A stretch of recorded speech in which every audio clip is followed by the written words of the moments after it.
Hey everyone, it's Lexie. So in today's video I'll be sharing with you the books that I am most thankful for this year. So during around this time I like to look back on books that, I really enjoyed. Either I had like a really special connection reading it, or I think about the time when I was reading it, like just the memories associated with this book make me thankful for it. So it was fun to look back at all the books that I've read so far this year and the ones that really stood out that I know I will have like that emotional connection. Like, the emotional connection and memories that are associated with the book. I always think that's really special. So these are the books that I am definitely thankful for this year. So this is one that I think of when I was driving out to Chesapeake Bay for a conference. It was like almost an 8-hour drive, and I was like, you know what? Like, I was just getting into audiobooks at that time because I'm like, it'll keep me distracted on the road, and this is one that everyone was raving about, and it was Daisy Jones and the Six by Jenkins Reid. I was obsessed with this audiobook, I think mostly because I'd listened to the vast majority of it. Like, basically my entire car ride was Daisy Jones and the Six, and it just felt so real to me. Like, I literally felt like these were real people. And for those of you who don't know, this is it's a very interesting book because it is told from people's point of view. So you do get like characters recounts of certain events or things that happened, and it follows the essential rise and fall of the 70s band Daisy Jones and the Six, and it's told through like a documentary style where people are recounting their events. And so because it is told kind of just through dialogue, you get with a full cast audiobook. It was very, very well done. I was like totally invested in this, and I just kept thinking about it and thinking about it afterwards. Like, this world and these characters felt so real to me, and that's how you know it was a really good book. Like I said, I was obsessed with this. Like, oh my goodness, and there's gonna be a TV show now of this. I'm so excited. But yeah, this definitely kickstarted my love for Jenkins Reid. I understand the hype because then I marathoned all of her other books. Excuse me. So this, like I said, I'm very thankful for this because this introduced me to a new author of mine that I do really enjoy. And like I said, I was just like so invested, and when I think of this, I think of that drive out to Chesapeake Bay. Next up, we have Piranesi by Susanna Clarke. This is a book that has been on my TBR for a while, and I finally decided to pick it up, and I'm so happy I did. It was such a kind of like, the way it's described is spellbinding, strange, and unforgettably original, and I think that is perfectly how you would describe it. And for me, this is very much stepping outside my comfort zone. I have heard a lot of great things, but I was still very hesitant about this. But I really loved it, and it was just like a cozy book to read when it was getting into September and October. It was just like that perfect book to read, and I was just totally absorbed in this world and the main character. This follows Piranesi, who lives in kind of a labyrinth of a house, and the book is told through his diary entries. And for the first part of the book, it kind of explores his like day-to-day life of, just living in this world, tracking the tides, saying hi to his, bird friends that live in like this world that he lives in. And then there's kind of this slow like mystery unraveling, and I really enjoy that. It took me by surprise too, because I wasn't expecting that like mystery twist to it. But nevertheless, I really enjoyed it. It had really nice themes of our relationship to the world around us and vice versa, like the world's impact on us. I also really enjoyed that as well, and just kind of, being, in solitude and all those things. I just love the themes in here, and the world was just so magical, and I just really loved it, and I'm really happy I picked this one up too, because like I said, it was very much me stepping outside my comfort zone. Even though I've heard such great things about it, I was still nervous, but I really loved it, and so I'm really thankful that I like stepped outside my comfort zone and tried this, because it was really such a magical read. Next up, this is definitely a guilty pleasure read, but it is one that I still nonetheless really enjoy, and it is House of Sky and Breath by Sarah J Maas, and I was so excited for this book coming out. Like I said, she's my guilty pleasure, and just the ending of this one, like, my mind was blown. And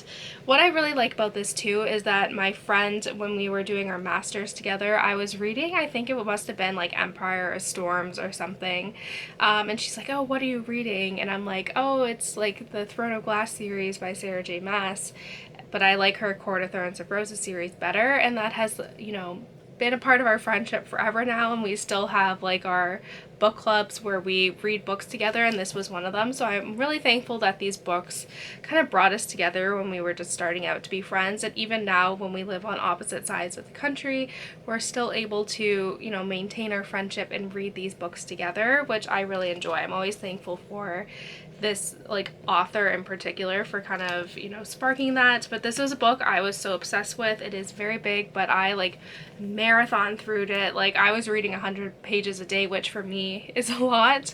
But yeah, it was just so good. I loved it. And the ending, I'm very curious to see where it goes from here, which I think will be very, very interesting. Like I said, I don't know where this is gonna go next, and but yeah, besides all that, I'm very thankful for this book, and just, it's like fun to have a guilty pleasure, and I can like read it and enjoy it even though there's some things like I disagree with, and I like how it, you know, has, you know, bridged my friendship with this one friend, and then I made my boyfriend read it as well. So like I said, very thankful for this book. Next up, I have The Office BFFs by Jenna Fischer and Angela Kinsey.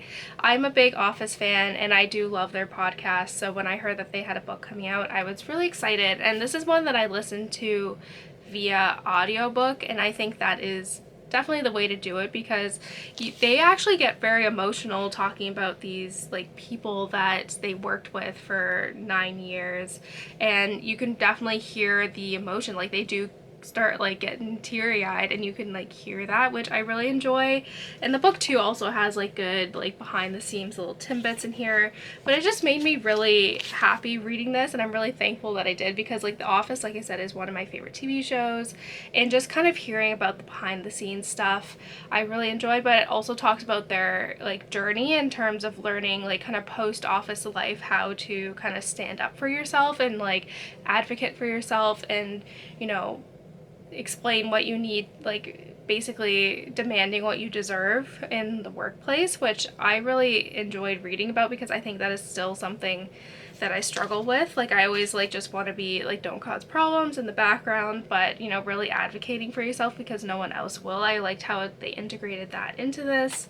But yeah, I was just like really thankful for this book, just because, like I said, I'm a big Office fan, and it was fun to kind of seeing like a female friendship too, that is like how they started to become friends, and even to this day they're still best friends. Like, I think that is really special. Like, I've never, outside of my siblings, I've never had like a best friend that I've had my entire life, or for like that long of a time, just with like moving around and stuff. So I think it's really special. So I'm really, like I said, I really love this, and I really like how it showcased those themes. Like, it integrated those themes into kind of this Office memoir. And lastly, this one might be a little bit weird, but I think it is a very powerful and important book. It is I'm Glad My Mom Died by Jennette McCurdy.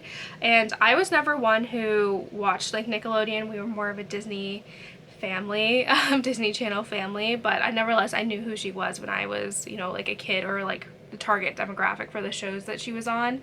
But it was just heartbreaking. Like, I've heard so many things about this book, and I put it on, I like pre-ordered, or not pre-ordered, but I put on hold the audiobook from the library. I listened to it, and I was just blown away by not only the writing of this, but how she is able to tackle these very hard subject matter in a way that is, it's not like too hard and like dark and like too overpowering. I think like how she's able to integrate a lot of emotion and like, you know, humor into all these things, and I think through like a humor lens makes it a much more like digestible, if that makes sense. Like, it's easier to, you know, consume this type of subject matter, and I'm really thankful for that. I think like she did bring a lot of discussions, and kind of, you know, moms are always like seen as like this like, you know, angelic figure that's put on a pedestal, and like no one can say wrong about their mom. But she kind of, you know, takes a hint of that and be like, you know, not all moms are good. And I have an amazing mom, so I'm very lucky I have, you know, that. But just seeing that made me realize how lucky I am to have the family. And I already knew that, but it's just like crazy to see what some moms put their kids through. And yeah, this book was very powerful, and I'm sure you heard a lot about it, but it is definitely worth all the praise that it's been getting. Like, I've never read a book like this. It's very honest. It, like I said, it's very dark in terms of, and very explicit, but how she's able to incorporate humor through it, like look through this through a critical lens, but also integrate humor into it, I think is really well done. And I'm very much, like I said, I was very much blown away by this book. It was very powerful, and I'm happy that I did read this because it is very shocking, but I think it's a story that needs to be told. That's it, guys. I hope you enjoyed this video. Let me know in the comments below what some of the books that you are thankful for this year and all of that stuff. So yeah, thank you guys so much for watching. Don't forget to give this video a thumbs up, and I'll see you guys next time. Bye, guys.